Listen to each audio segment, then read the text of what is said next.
Hello, Fearless Gamers, and welcome to another podcast here on Fearless Games. I'm Matt the Vet, and today I'm joined by... James the Wildcard. How's it going? Happy New Year! Yeah, Happy New Year. It's been like a whole year since we've done this. Yeah, I mean, really has been. We did this last year. It's been good. I just finished up the other day watching the Lord of the Rings Super Extended Edition of Awesomeness again. I don't believe you because you're here today. I am here today, but I'm gone tomorrow, whatever that means. However...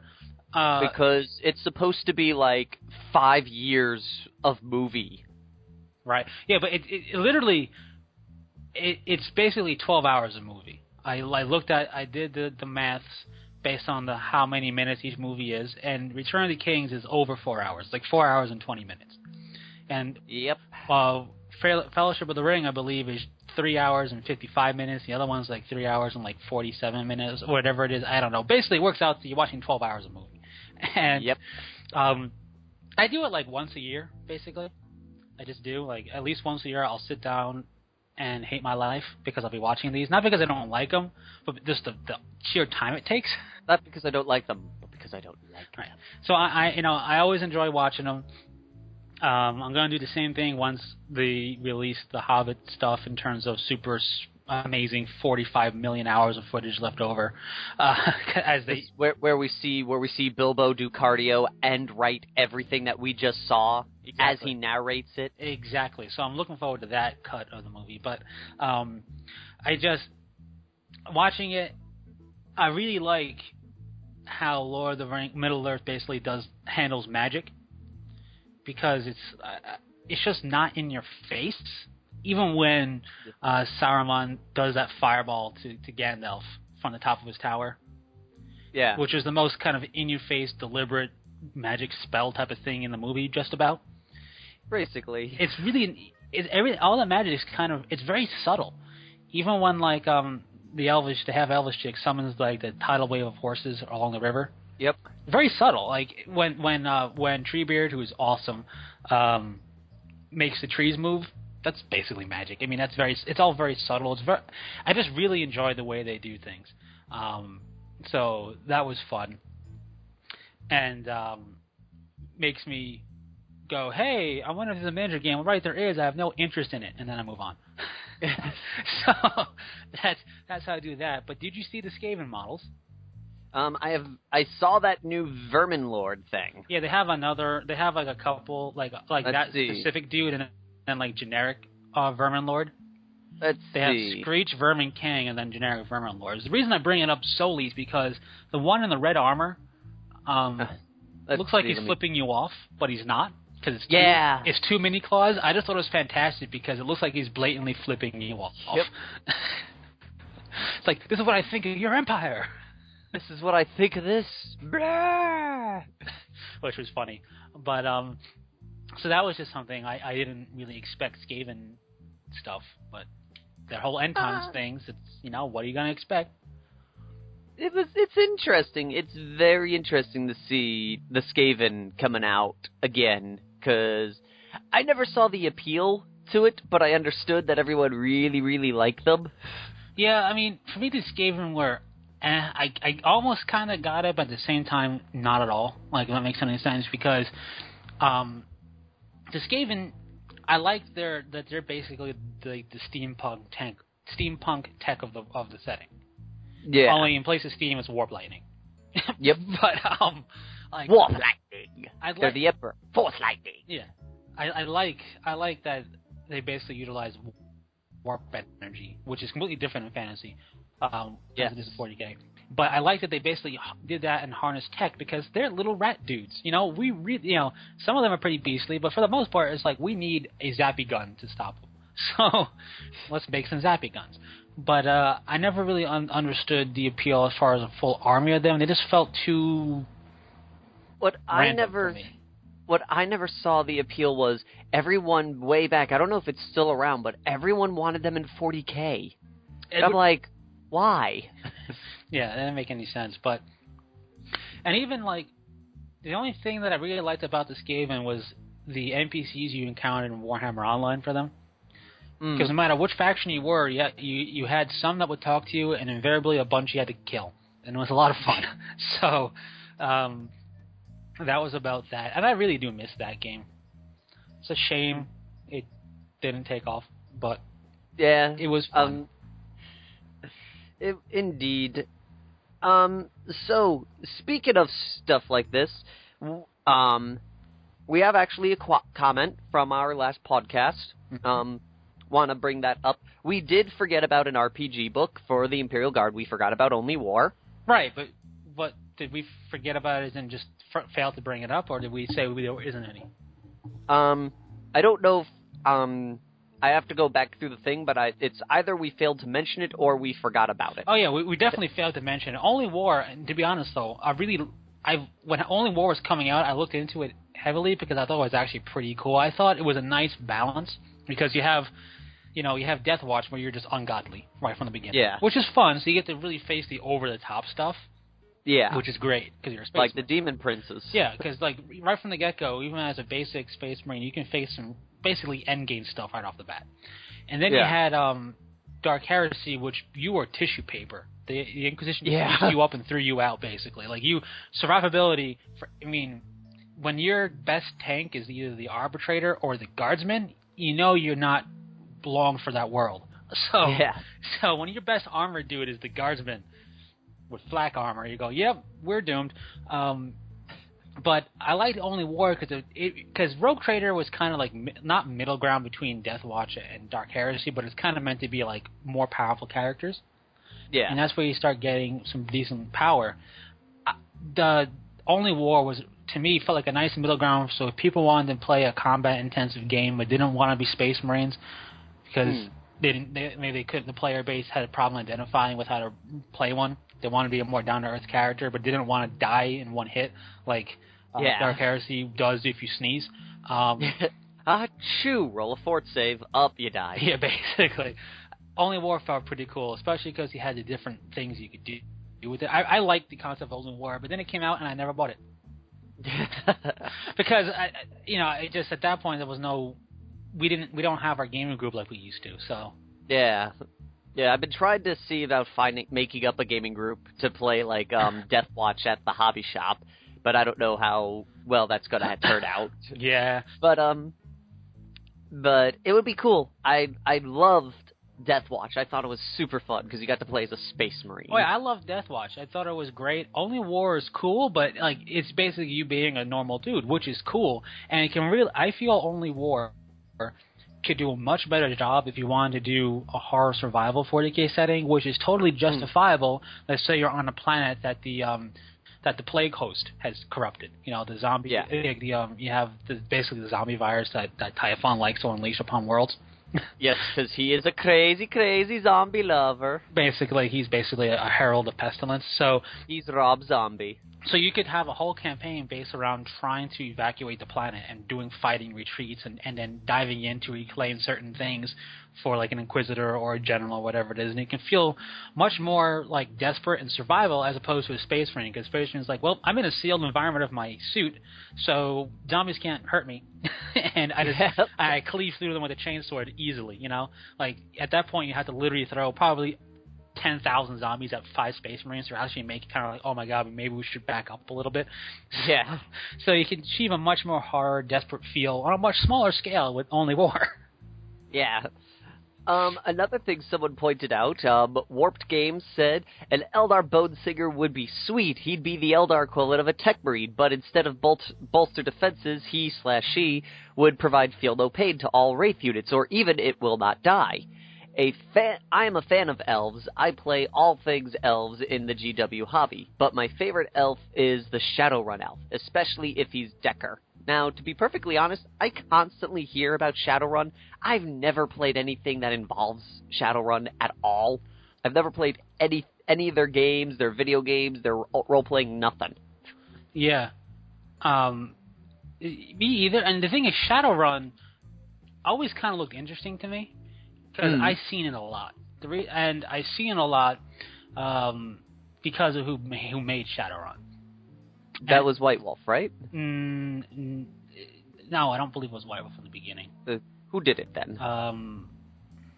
Now I just lost my train of thought of who made it. But who did make Shadowrun? Now my mind just completely blank. FaZe made Shadowrun. The same people who made BattleTech.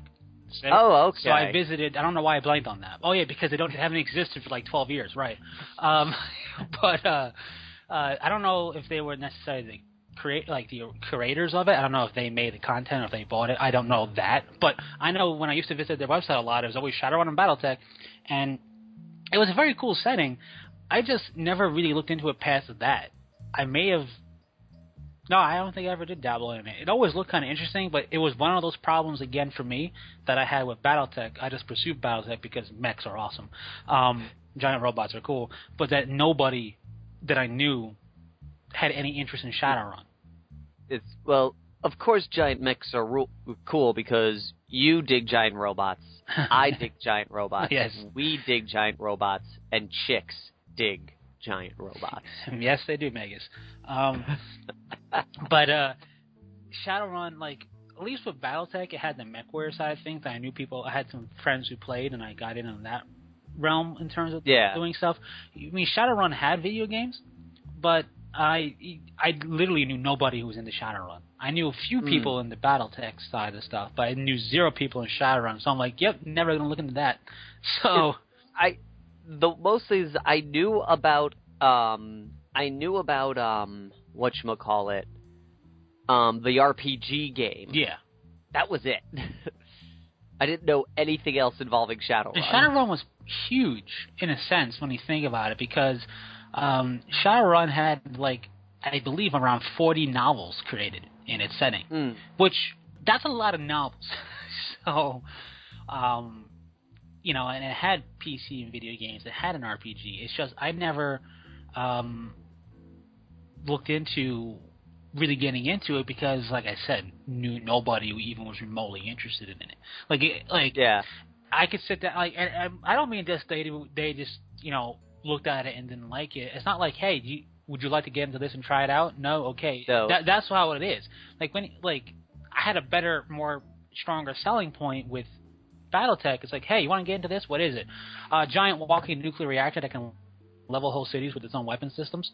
Done. All right, cool. Done. Hey, you interested in wanting to try Shadowrun out? What is it? I don't really know. It's kind of like this. Whatever. It's you don't. That is true. Even knowing nothing about BattleTech, it's like, what is it? Point to giant mech. That's all. Yeah. All right, I'm in because I have a love for giant mechs. I thought of you actually when I went to work the other day. I was looking at getting. We have these little sheets that we have to fill out when we're doing our job, and one of the things was someone posted a sheet up, and it looked like a BattleTech mech, but instead they put the basketball team, the Falcons, face on it. And I was like, I'm pretty sure that's a BattleTech mech. Nice. Well, yeah, so I have heard of Shadowrun. It definitely looked like a setting I would enjoy because, well, it has the feel of a setting I would enjoy. Kind of, I don't know if it's meant to be kind of like a cyberpunky setting, but it has definitely at least some of that in there. Yeah, I think that's one of the big shticks about it. Right, I wouldn't know what the, if you had asked me to in a sentence, describe the setting, I couldn't, because I know that's how little I know about it. But, yeah. Part of it definitely feels like there is some, cyberpunky type stuff going on. It really is a setting I wish I could get into, but part of the... Excuse me. Part of the problem, fearless gamers out there, is wanting to know a setting is great, and having a video game based on that setting can help you out. But when it comes to learning the setting proper, like an RPG or a miniature game, if it started as one of those things, that's kind of, I don't want to say the only way, the true way to learn it, but it's one of the better ways to really get into the story. Yeah. If you don't know a group that wants to get into it with you, you really, aside from learning how to play it yourself but then never playing it, and that, why would you do that at that point? It's hard. Yeah. So, Shadowrun, at the very least, it has some video games. which is cool. And I would like to potentially check out. I know in mid-2000s, there was something on the PC for Shadowrun. And I think you could still get it on Steam. Right, exactly. And then like something 2 years ago happened with PCs, I believe, with Shadowrun. Shadowrun Dragonfall, Director's Cut, and then Shadowrun Online, Shadowland Returns. That looks like it.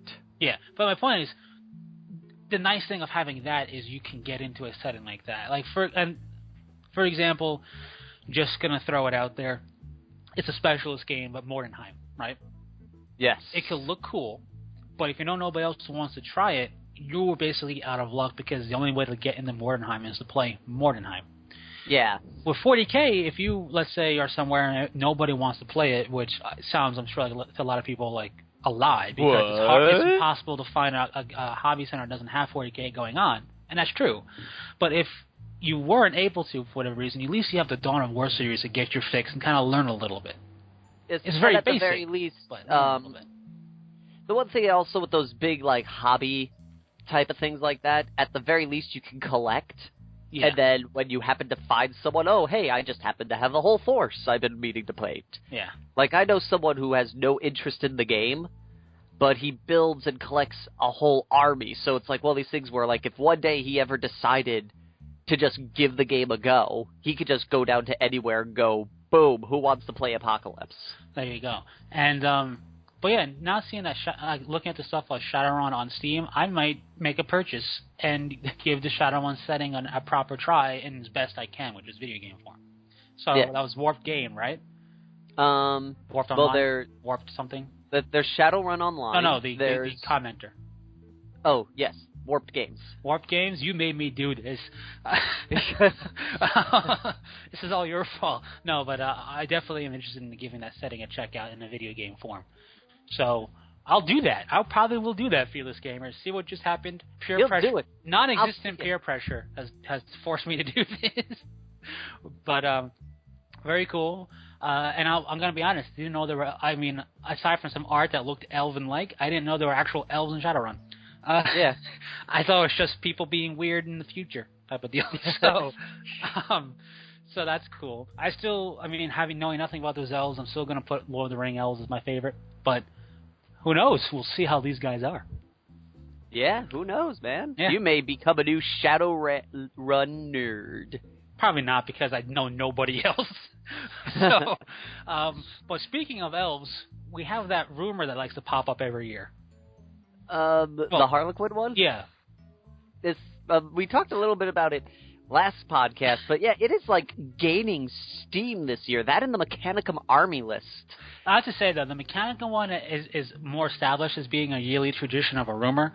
And in the previous years, it had about the same amount of steam. Like, you're going to have this, you're going to be able to take Land Raiders, you're going to be able to access this, they're going to have a special rule for Super Heavy. That was in like the past couple of years. And we have, the only thing we got is Horus Heresy era Mechanicum. So, I'm not holding my breath. I'll believe it when I seize it. Would I want to seize it? Yes. But I would enjoy a Harlequin army, but like I said before, I'd just be dreading all of the haters complaining about the solitaire, especially when I bring him out on the field, because there are a couple of Eldar players that I know, and I could just foresee, like, one of my friends who doesn't play anymore would be sitting there going, can the solitaire, like, blink and destroy a keeper of secrets? No. Well, then why did they bother putting him in the game if they were going to nerf him? Right, and you know the problem is with that is all the fan stuff in the past. I don't know if you know too much about that, but I know, I heard, but believe me, one of my friends was like the big, like, he was the promoter of the Harlequin Codex that was made. Well, there were several renditions of it, and basically what they did for the Solitaire is back when the old Necron Codex was out, they basically made the Solitaire the equivalent of a Star God. In terms of power level and stuff that you had. So basically it was like playing, you had a Satan leading your force on the one that was called the Solitaire. And there ain't no way that's going to happen if it ever comes out. So that even was true with the one that was made by the guy that used to work for GW. Yeah, they basically said, hey, he's a Satan. Yeah. He basically just gave him this, like, he was like, wait, he's strength 10, weapon skill 10, what? Yeah. 7 attacks? You know what, even some people... 2 plus save? What the heck are you people thinking? Some of the fan base were even like, yeah, you could just use the Deceiver and lead your force that way, because, maybe the Solitaire is just pretending to be the Deceiver, and the Deceiver's not really the Deceiver. And I went, I feel dumber for hearing that statement. Because I'm like, what are you talking about? Yes. The Solitaire's plan is pretending to be one of the mortal enemies of the Eldar. And leading that force against the Eldar. What? Apparently, our gamer girl here says she's going to play that exact force. She's going to play a Deceiver leading a bunch of Harlequins. Right? But it's just like... and then and Slaanesh, because yes, I have discovered that my girl here is a Slaanesh fan. It's kind of popular amongst Anyway, well, it's funny because you know her. Yeah. I'm just sort of going like, do you know what that person is? No, it is. Do you know what they're about? It has the Slaanesh and of course the Harlequins have a very carnival type of feel to them. Yeah. So I kind of see the appeal for people in like the lightheartedness, a little bit of Slaanesh, but then when you get into the nitty gritty, you're like, this is terrible. But, well, I was sitting there looking at paints, and I was like, oh, this is really nice. Look at these paints, and I hear, oh, these guys are cool. And I turn around, and she's holding a box of demonettes, and I'm like, what? And I want to say, when I said this is terrible, I don't mean that Slaanesh is like a terrible fluff thing. I don't mean you learn how like. You just learned how nasty yeah, basically. I'm not a fan of Slaanesh, to be honest, but I can appreciate what they did to create the Slaanesh fluff, and it's really nasty. But my point it is, and plus, how can you hate a god that gave us Doom Rider? Right. I mean, it's Doom Rider, but. The whole thing with the Solitaire, going back to that, is like, okay, so you're saying that he's the Deceiver, Satan. Show me something in all of your novelizations and all of your hardcore established fluff that you like to cite all the time that actually is happening. That he's actively leading Necron forces against Eldar. Now, one thing interesting of note is one of my friends, my friend who's big Harlequin, he was like, why did they bring in the Solitaire, blah, blah, blah, blah, blah. And then I went back because I had the old, because he gave me a box of stuff. Uh-huh. And one of the things in it was the old Harlequin codex. And I was reading the Solitaire fluff that it said, and it specifically states, commonly Solitaires do not go into combat. They usually only leave the Black Library to recruit new members to be the Solitaire and to perform the I forget the name of the dance right now, but the history of the growth of the Slaanesh story. Yeah. And only typically fight in battle if they are forced to. They're on a craft world, it gets invaded, and the only way to get back to the Black Library is if they fight. So I'm sitting there going, well, this is why they don't put the Solitaire out. He doesn't go out looking for battle. Yeah, basically the Solitaire is a very strong, very adept, very true to the introvert idea. It's like, yeah, I could go outside, but I'd rather just watch the TVs. I particularly pertain it more to the Exarch's fluff, and the Exarchs don't often leave their shrine. Usually they send out their students, and they only come out when the Artok or the Farseer comes out and goes, you are needed for this battle. Right, which is understandable for building an army list where you have Exarchs leading your squads, because clearly your HQ said, dude, come here.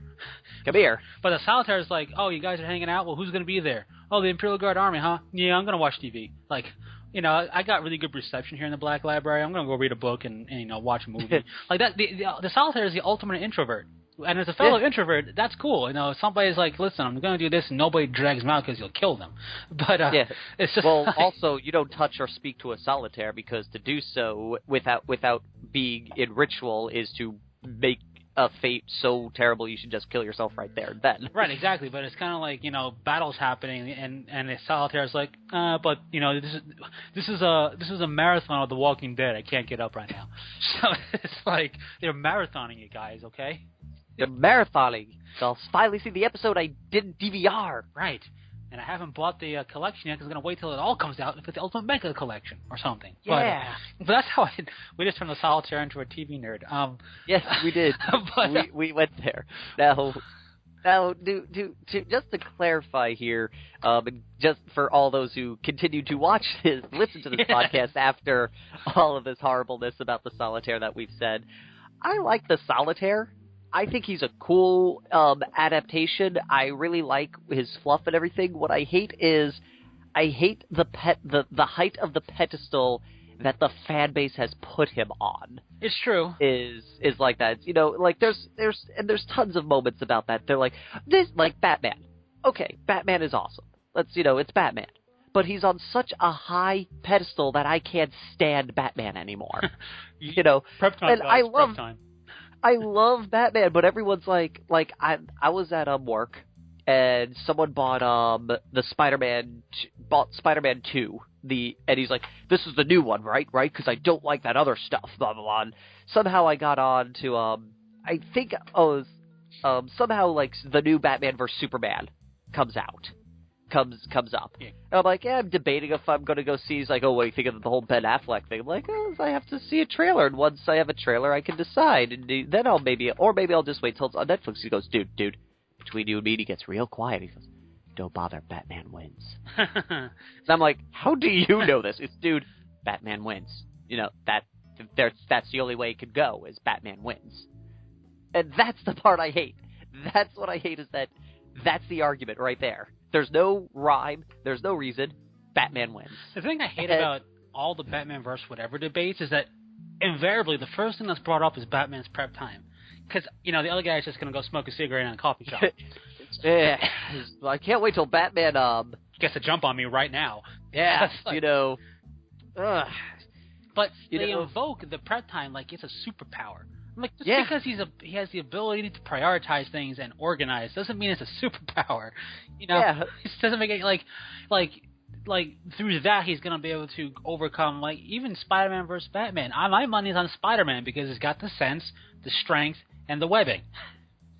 But somehow this prep time is going to give Batman this special anti-web coating on his armor, right? Yeah. And he's just going to be able, and he's going to douse himself in this chemical that's going to make him immune to spider sense. Spider sense. And somehow he's going to coat himself in Peter Parker's pee. Right. And then the spider sense won't work because it's just detecting his pee. Right. And somehow he's going to beat that. Or the comment was Batman versus Iron Man. They said, prep time. And I'm just like, well, what?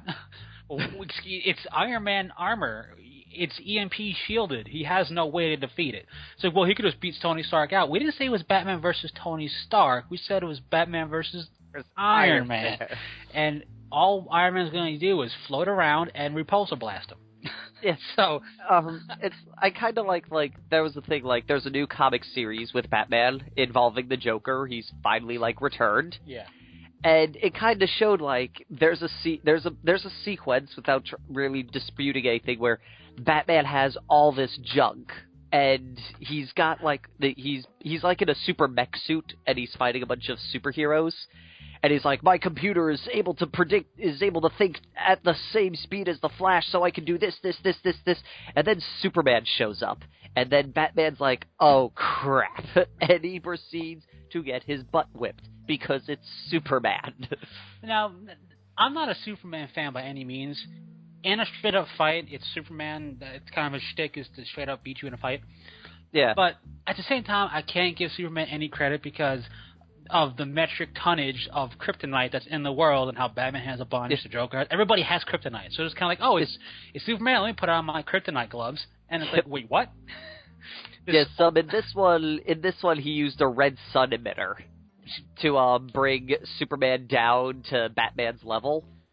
And Superman, before it could affect him, he managed to I think he laser beamed his sun emitters or something. But there was something where Batman didn't have his kryptonite on him because he wasn't expecting Superman to be there. Which is blasphemy because it's so common, you might as well carry it on you at all times. And this is a thing in Hush, in the series Hush. People seem to forget this, but Batman openly admits in a one-on-one fight he will lose against Superman. Right. So even the dude that you're claiming can beat Superman is just telling you guys, I can't.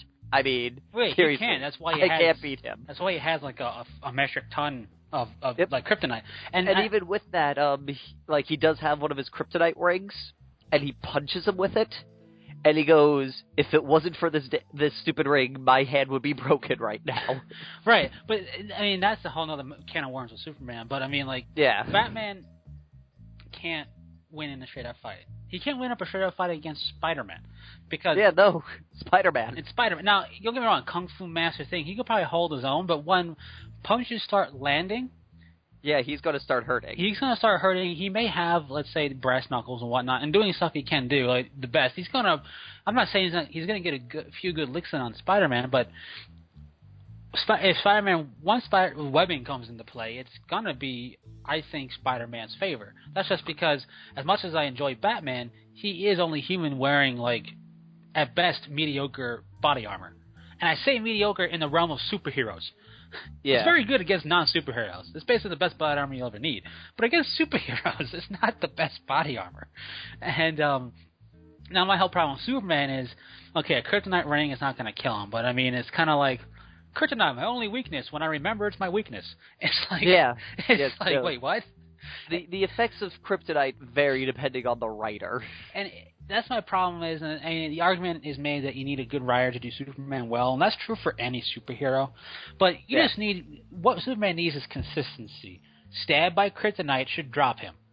Yes. Carrying Kryptonite Island should not be able to happen. Yes. Yes, we're looking at you, Superman Returns.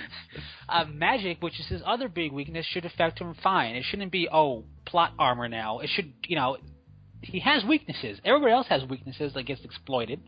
Let his actually become a factor. And it always ends up time to write him out of the situation. All right, he just gets up and, with sheer force of will, he beats the guy. But he's all bruised. Hooray. It's like, really, guys? This is why I don't like DC so much. Speaking of that, did you hear what Idris Elba said? No. He wants to stop playing that dude from Thor, Thorndale? Whatever his name is, the cool guy. He wants to stop playing that and be in the next Green Lantern project. Cool. That's cool because he's cool. Why not do both? My only problem is I'm like, but John Stewart was probably, in my opinion, aside from the second lamest Green Lantern next to Guy Gardner, in my opinion. Yeah, I mean, I think he looks the part. He can definitely, he definitely pulls the part. It's just, I'm like, John Stewart he's just boring. You have this magical ring that can create anything. What do? Spheres, cones, and cylinders. Real imaginative. They could dress him up a little bit and make it less about the imaginative use of the powers and more about something, I don't know, feelings, right? Whatever. That's the only real big thing about him that I like is his personality and his backstory and some of the tough decisions that he makes. Right. But when they start drawing his action sequence, I'm like, I could slap any name on this comic book and it would not change what I'm watching. But like, I don't know. I just say, why don't you do both? I mean, don't get me wrong. He's got a cool role in there. He's like, what? He's Heimdall, like you said, something like that. Heimdall, that's his name. But like, no offense, dude, you don't have a big a role in the movies. You haven't had that big of a role. You've had some cool scenes, but until the movie is called Heimdall, The Awakening or whatever, you're a side cast guy. Yeah, no. Apparently apparently from what I read, he does not like Heimdall, and he does not want to do the part anymore. Well, that's unfortunate because he did such a good job at Heimdall. He does a very good job. I wonder if it's that he doesn't like that, or he doesn't like the small role. I have no idea. Like, it seems like, from what I'm reading, now I've only, quickly glanced, I haven't had a chance to, read the whole article, but I think it's more of a he likes DC over Marvel. Which is fine, but it's just Which is totally fine. But, I mean, I didn't really his take on Heimdall is what I like. I don't really care for Heimdall in general, but he did it, his persona for it was great. And it's such a small role that he could, I don't know, bring in that Heimdall money, I don't know how much it is, and still do and have a major role in DC. Now, if it's a Marvel contract thing where you can't do DC as a Marvel actor, I have no idea. I don't know the contract behind it. But yes, none of us do. If anyone knows, let us know. But that aside, if that's not holding him back, why not do both? I look at it this way: really successful franchise, the Marvel stuff going on right now. Yep. Guaranteed money, basically, whenever I do it. Yep. DC's stuff that's not Batman.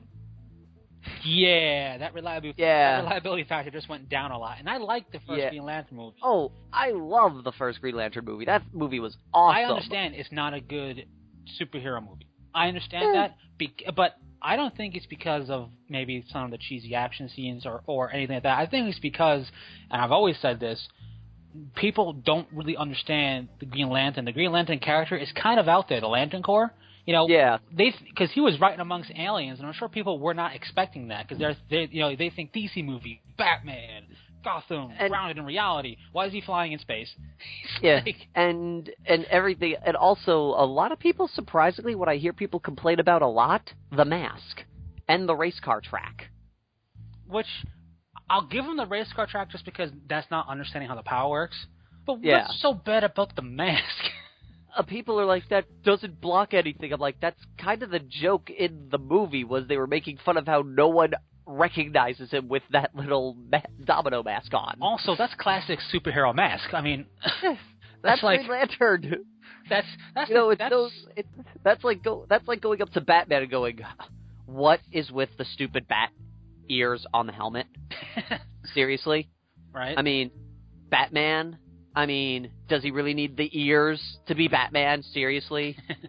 But a lot of people, when I saw the movie, I saw it like opening weekend, and people were kind of like, when they got to like the Green Lantern Corps amongst all the aliens, where he's the only human, and you have all these crazy alien things of different sizes and shapes, I took that moment to quickly look around the movie theater.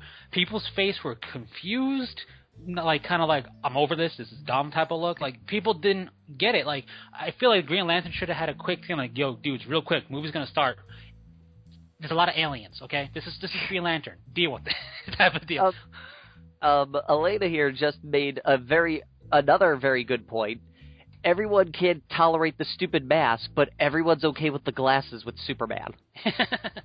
Everyone seems to also, like, she makes a point here, everyone seems to forget that the only thing keeping people from discovering Clark Kent as Superman is a pair of glasses. It is, and I fully 100% support and agree with that statement, but I will say, when he's Clark Kent, and this shouldn't change a thing, but what I like the effort put into it, though, in terms of, like, sometimes in the cartoons, sometimes you see it in the comics, and very rarely do you see it when I do it movie-wise.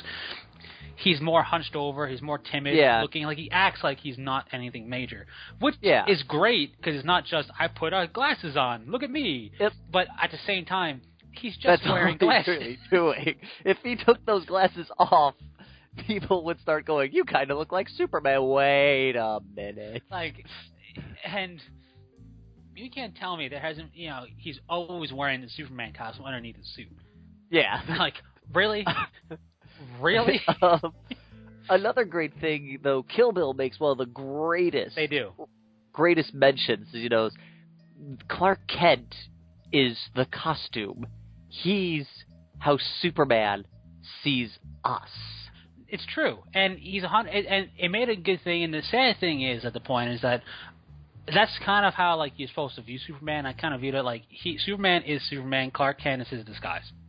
Yep, and Clark Kent is kind of what he kind of is his view on us. Yeah, although, of course, Kill Bill makes it in a much more fanciful, dramatic, and elegant manner than I did at the time. Yes. But that's kind of the view you should have of Superman, which makes him, that's the only thing I like about him, is that he's not disguised as Superman. He's disguised as Clark Kent. Yeah. Fantastic idea. Past that, Superman can go jumping off a bridge. Because I don't like the character too much. I think he started off fine, and then they went, let's give him every power under the sun for no reason. It's just like... I feel like, personally, at least in movie form, I don't really read the comics because the comics get very super politically, in my opinion. What I think makes him more appealing is when there's that one game where the city was his life bar. Yeah. And I feel that's what Man of Steel was lacking, was he had no investment in anything. So it's like, okay, so why should I really give a crap about this guy because he's just gonna beat the crap out of the dude? Instead of like in some films where, or cartoon shows where he's failing because he's desperately trying to save the city at the same time, and that's where you're like, is he going to be able to do this? Because he's trying to do everything at once and he can't, he's only one man type of thing. Exactly. And that's what I think everyone lacks, is that it lacks that factor of he's only one man. Except in Downtime, a lot of comics, they're like, I'm only one man. It's like, but when the action starts, you have no problem doing everything. Yeah, right. But, like, that's true. But my only problem with Superman is with that fact is that, firstly, he never dodges. Yes. Or blocks. Or does anything to defend himself. And I get it. He's kind of arrogant in that sense. You can't hurt me. Although everybody has kryptonite, and I know this. You can't hurt me. And then all of a sudden, oh, God, you hurt me. So, whatever. Fine. We can get past that. The other thing is, and I like it at the same time as part of his character, but I also don't like it because people hold him as such a shining beacon. But they forget, he loses his cool. When fight gets real serious, he goes ragey. And when he goes ragey, he throws people through buildings of the city he's trying to protect. So he's actively demolishing, killing, and endangering people when he kind of loses it. I don't mean loses it under a spell. I mean, he's getting aggravated. He's not beating this guy. So all of a sudden he kind of like grits his teeth. He kind of growls and snarls at him and just flies him through a building. Like he forgets, which I like. But then people always put him kind of on that pedestal. He's the ultimate superhero. He's such a good guy, except when he broke those 4 buildings. But he's such a good guy. And at least I look at that and I go, Batman's more of a better good guy because Batman flat out refuses to kill. I'm not saying Superman wouldn't refuse to kill, but what I am saying is when he flew that bad guy through 3 buildings, he probably killed some dudes. Yeah. So, like, that's my problem with Superman is kind of the fan base about it, and the fact that, well, his weaknesses never come up until like minor things. Like if you painted kryptonite the color brown and you made you made it look like tile on your floor, like white tile, and you brought him out and you can have a nice conversation, he'll be all superpower, and they go, by the way, that's kryptonite. They go, oh right, kryptonite. Like that was always a bother. But I'm just not a big Superman guy in general. But Batman vs Superman, interesting.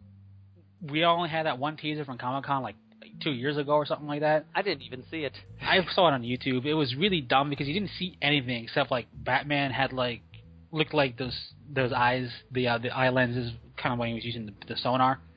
Kind of looked like that, kind of maybe implying he's wearing the Batman suit, like powered suit.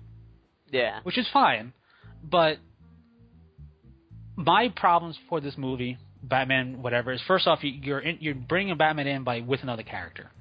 Yeah. Not necessarily a problem, becomes a problem, and compounds the problem of the fact that we just came off a pretty successful trilogy where Batman was ultra realistic. Yep. It's a completely different actor, I know this. It's a completely different take on it, I know this. But it now has this shadow it has to kind of, transcend. And I personally feel that that's an uphill battle. Especially when you name... I have nothing against Batfleck. I think he'll do fine. Batfleck. I have nothing against that. I really have no problems with that. But that didn't help your case. You know what I mean? For a lot of people. Yes, a lot of people were just like... I remember when that was announced, and the next day at work, everyone was like, what do you think about Ben Affleck being Batman? And I'm like... Once I see him act, I'll tell you. Right. What? How can you not just prejudge him? But it's like, I kind of liked how he was in Daredevil. Daredevil was a crappy movie. I didn't say Daredevil was a good movie. I just said Ben Affleck wasn't bad in it. I think he's a good in Daredevil, and Daredevil is a blind Marvel Batman. Yes, Daredevil is Batman. Essentially. So I think he can do fine. I don't care how many people say Black Panther is Batman. Black Panther has superpowers. It's true. The only thing Black Panther has that Batman has is money. Right. And Daredevil doesn't really have as much money at all. Yeah. And the only thing Daredevil has superpower-wise is the ability to see through hearing. Yeah. So it's not even like... It's not that... Like, he can kind of tell if you're lying. And he can see... pretty well or not at all if you make a big cymbal crash noise behind them. Like, he can see through disguises. which I never got that part in that one cartoon episode. There was an episode of Spider-Man, and he was fighting with Daredevil, and and they're like, we caught the dude. He's like, we would have, but, and he presses a button on the dude's shirt, and it ends up that it's the chameleon. Mm-hmm. And Spider-Man's like, how do you know? It's like, I'm able to see through disguises. And Spider-Man goes, wait, does that mean your secret's safe with me? Spider-Man's like, how do you know what he looks like under that? That doesn't make any sense at all. But being blind doesn't mean you see through clothing. Right? But it's just, I mean, he has the ability, like, Daredevil's superpower is the ability to not be rendered really inept at seeing things. Like, yes. His superpower basically is the fact that he is not as blind as he would have you believe. That's it. Yes. So he's basically Marvel's Batman. So that's why I think he can do a good job as Batman. It's just, I don't know. It just, I'm worried that people are going to instantly compare it to Nolan's Batman, and you can't because it's two different things. Yeah. Again, my only issue is just like, it's Batman versus Superman. Yeah. And, why can't they do something new, like Brainiac or Parasite, even though Parasite's kind of lame, the cartoon version of him wasn't bad, or some villain we haven't seen yet. It's always Lex Luthor, it's always Zod, it's never anybody different. The closest thing we got to Brainiac was Superman 3, which was a horrible, horrible film. Not as bad as 4, but close. No, you're right. I would like to see Brainiac. I think Brainiac would be an awesome villain, or the Eradicator, or Doomsday, or Darkseid, or some of the other villains, because people tend to forget he has more than just one. Yeah, I mean, that's it. He has the same thing that Spider-Man suffers from, where they constantly throw the same villains at Spider-Man. Yeah, and everyone always thinks Venom, or Dr. Octopus, or the Lizard, when you think, or Green Goblin. But no one thinks about, Kraven the Hunter. Or the Hive. The Hive. There's so many other ones I can't even remember. They kind of did. Sandman, Scorpion. Yeah, Scorpion. The Kingpin. He's got a lot of villains. Yes, and it's just like they could do the whole Ben Reilly thing if they really wanted to, even though that was kind of lame. Well, the only problem with it being lame was in comic book form, it got really confusing to kind of keep track of who was what. The biggest issue with it is they had so many arcs that were supposed to end the Clone Saga permanently, and they didn't. They had it keep going. Oh yeah, I know. I mean, then he had that brought in Doppelganger, Spider-Man, six-armed dude, plus the other guy weird thing, plus Hobgoblin making clones. And Cade.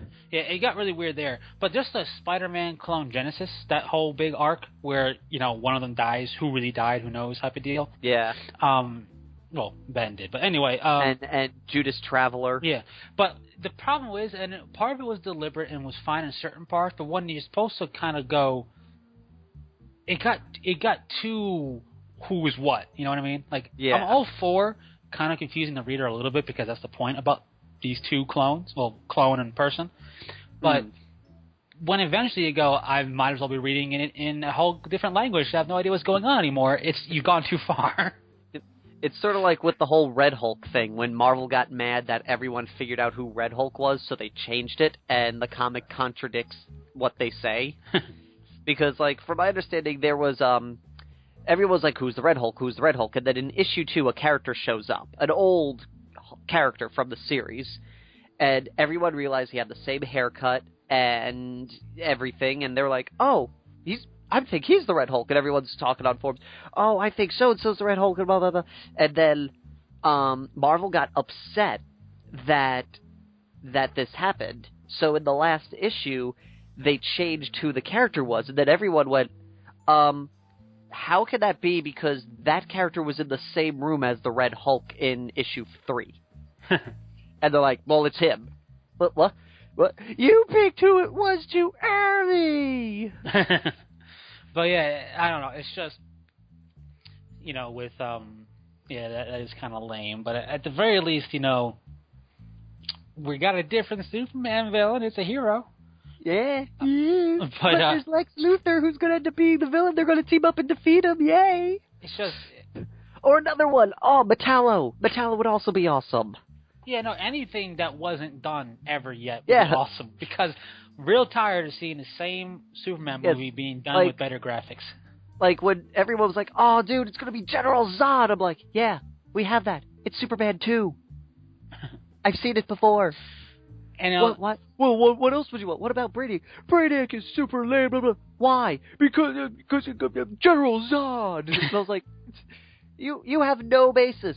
All you have is the cartoon, and the cartoon version of Brainiac was awesome. It was. I'll give you that. And also, when you think about it, though, yeah, General Zod is just Superman 2 or whatever. It's just, what would help get me into and actually sit in the theater and watch a Superman movie is to not basically give me the same movie with better graphics and different actors and a slightly different location/plot. It's basically the same thing. Superman fights General Zod. I get it. Yep. I get it. We've seen this before. Played it in video games. Whatever. But it's different now. It's part of the origin story. Ooh. They combined 1 and 2 together. Ooh. But, Which says to me that they were planning on doing just a reenactment of Superman 1 and 2, then realized that and said, why don't we just combine the two? Brilliant! Like a good example, I'll give you 2 good examples. When they redid Spider-Man, and we had Lizard. Yep. It was cool, because movie-wise, in the recent stuff, we didn't really get that. We get, like, a cameo of, like, the Professor, but that was about it. Yep.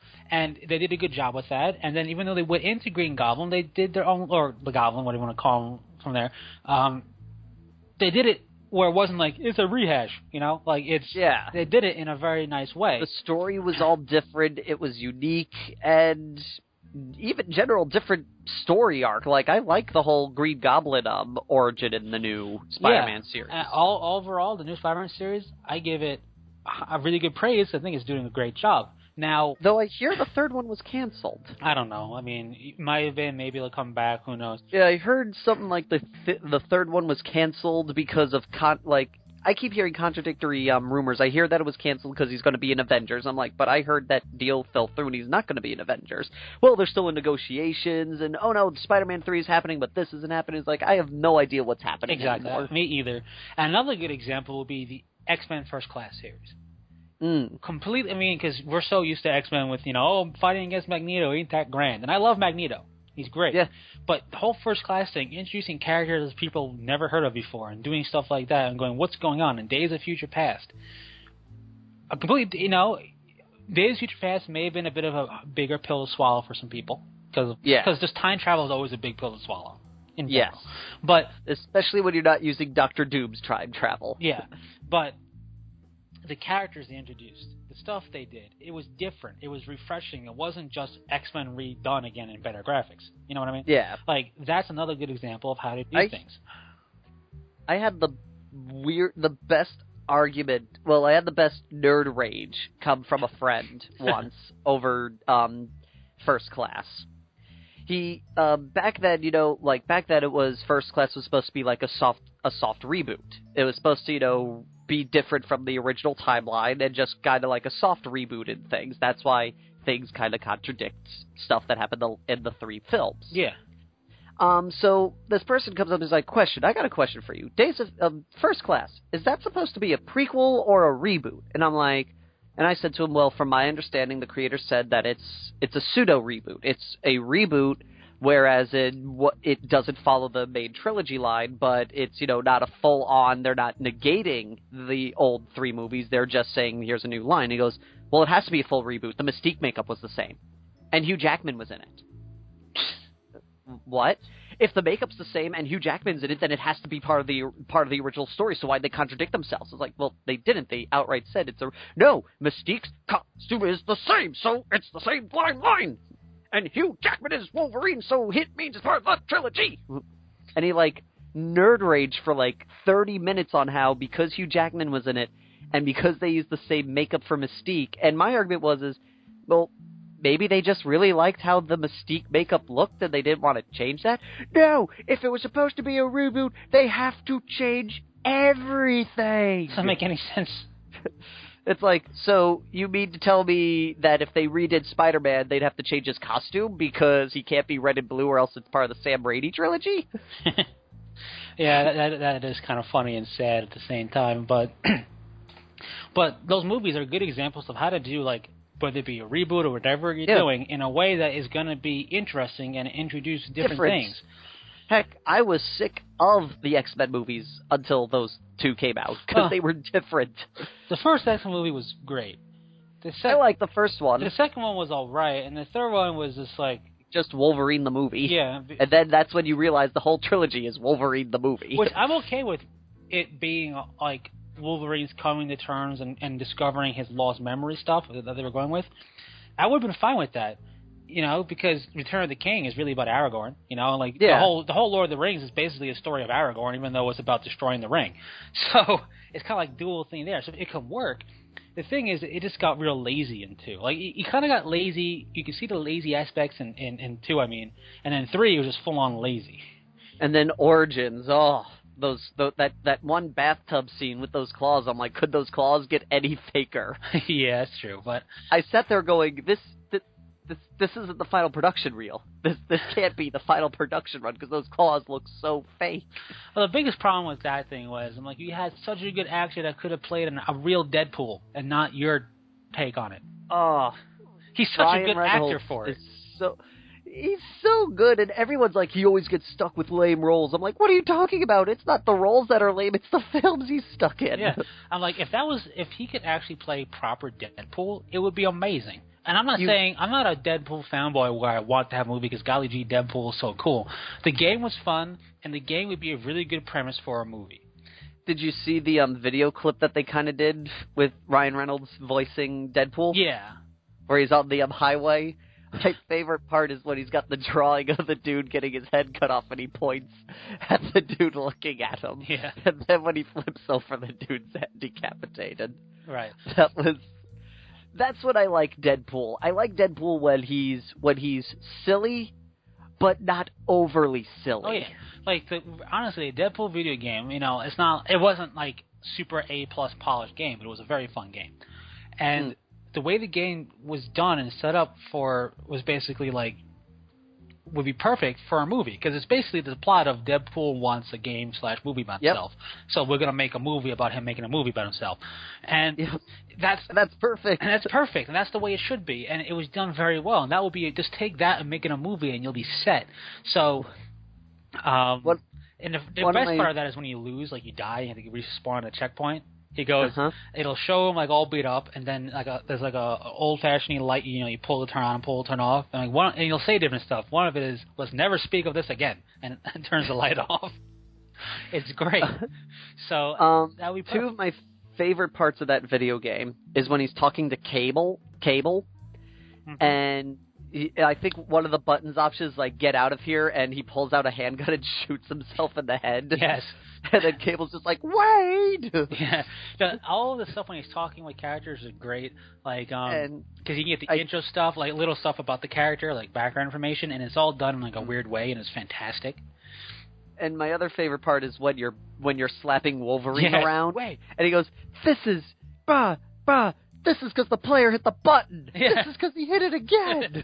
It's great. Like the game was just a really fun game to play through. I really enjoyed it. Anyway, I hope that his Deadpool movie goes through because it would look so awesome. It would be cool, but I want Reynolds. Yeah, no. From what I've been told, since they didn't do the scene that they shot with him because supposedly there was a third end credit scene of X-Men of Wolverine where he comes back and he picks up the Deadpool head and he goes, what are you supposed to be, to indicate that it wasn't Deadpool? Yeah. And since that scene was never brought in and he was like, what happened? They went, the producers decided they didn't like that. He's like, what? And he's been on like a quest to make a Deadpool movie to make up for the Origins film. Because he is the perfect Deadpool choice. He's great at Deadpool. Okay. People are dead. He had the mannerisms of Deadpool. It was great. Speaking of random game stuff, one of the things that I loved was the first Darksiders game. I like the Darksiders series, but the first game, because I really enjoyed playing it, and plus like the Penny Arcade kind of little review they did about it was great. And to sum it up, is basically they bought it and they bought Bayonetta, expecting Bayonetta to take up most of their time, and they have not been able to put down Darksiders. From playing, because they love that and pretty much said, forget Bayonetta, Darksiders. They've been playing it, and the way they describe stuff is great in that game. And like one of the things he was saying is it has such a level of like a smorgasbord of things, and it makes no apologies for being that, because it's such an amalgamation of different game types, but done in a very well way, and it doesn't apologize for it. And one of the things she's saying is taking point, war's weapon. It's called Chaos Eater. Normally that would drive me insane, but here it's like, it's called Chaos Eater. It eats chaos. Give me the controller.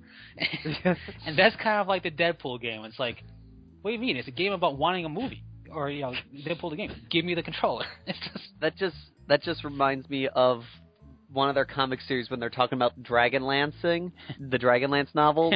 And he goes, what? None of this makes any sense. Well, it would if you read the book Legend of the God Kings. I'm going to go to the bookstore. And if there is actually a book with that title on the shelf, I'm going to start killing people. Probably a lot of people. I don't know how far this is going to go. I'm just going to play it by ear. I remember. Now, do they still make Dragonlance novels? I don't know. Because I remember for the longest time, every time I went to the bookstore, I saw them, and I think I might actually own one, because I was like, screw it, let me just pick one at random and see. But just dive right in. But I never did. I don't think I actually bought it, but I was tempted to go. You get so many of them here, and they're always here. I might as well buy one. And with that, we are out of time. So, before we leave, I'm going to just ask all of you guys, what do you think about this new Batman-Superman movie?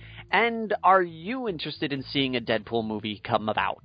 Exactly. Are you interested in that? And then, to bring it back to the gaming we were talking about earlier, what is your cup of tea? Because, we mentioned elves and how, elf fan, and Shadowrun is very clearly not fantasy-based.